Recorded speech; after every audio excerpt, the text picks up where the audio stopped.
জেলে দম্পতি মিলন সর্দার ও লিপি বেগম পটুয়াখালীর তেঁতুলিয়া নদীতে মাছ শিকার করে জীবিকা নির্বাহ করেন, কিন্তু সরকারি নিষেধাজ্ঞার কারণে দীর্ঘ 1 মাস ধরে মাছ ধরা বন্ধ।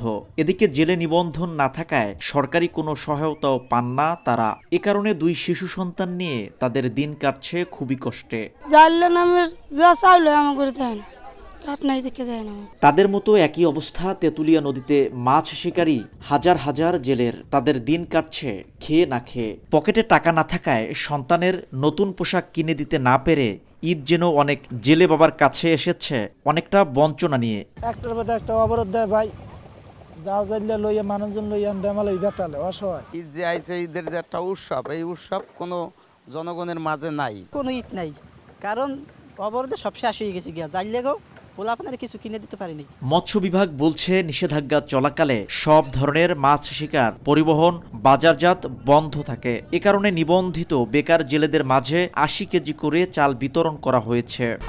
1, 2, 3 ঢাকায় জমি জিতে নিন 100% ক্যাশব্যাক সহ 20 কোটি টাকার পুরস্কার। জেলেদের মাঝে 80 কেজি করে ভিজে চাল দিয়েছি এবং পরবর্তীতে আবার দ্বিতীয় ধাপে দেওয়া হবে। কর্মহীন জেলেদের জন্য সরকারের পক্ষ থেকে সামান্য কিছু খাদ্য সহায়তা প্রদান করা হলেও নিবন্ধন না থাকায় তা থেকেও বঞ্চিত হন অনেক জেলে।